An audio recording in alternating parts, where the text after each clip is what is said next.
rárá ìdí inú kìí ṣe kí wọ́n kórìíra Imam Malik àwọn nǹkan balagat àtọ̀rọ̀ fiqh tó pọ̀ nínú Muwatta ṣùgbọ́n síbẹ̀síbẹ̀ Muwatta kò sí dànù la ilaha illallah ẹni tó bá fi lè kọ́yìn rẹ̀ kéré ẹni tó ní tiẹ̀ ti jẹ́ ẹgbàá kó ló do burúkú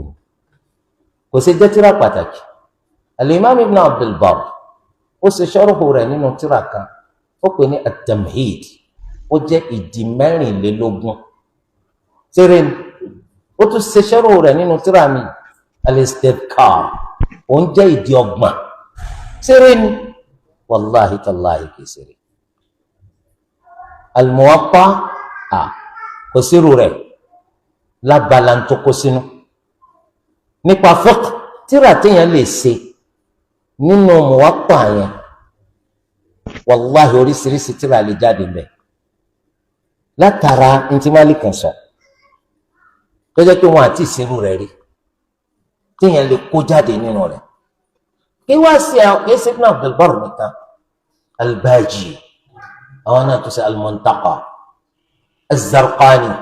àwọn náà tó ṣe sharh al-Muwatta so bẹ́ẹ̀ ni Ibn Asyuti àwọn náà tó ṣe sharh fún Muwatta ẹnìkan ọmọ Pakistani àwọn náà tó ṣe sharh fún Muwatta nínú di 24 so tírà pàtàkì ní táà tí ò ṣe fọwọ́rọ́ ọ̀dà Ibn Rushd tó kọ tírà Bidayatul Mujtahid wa Nihayatul Muqtasid ó sọ fún wa ó ní látara sharhu Ibn Abdul Barr fún al-Muwatta al-Istidhkar ibẹ̀ ló ń ti yọ tírà ń jáde Allahu Akbar tírà tí gbogbo ọmọ ń kọ́ university level so Muwatta tírà pàtàkì gidi ni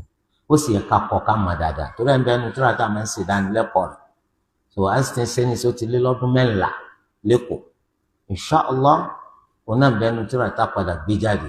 pẹ̀lú ìtumọ̀ rẹ̀ lédè Yorùbá inshàlá náà subhanakallah.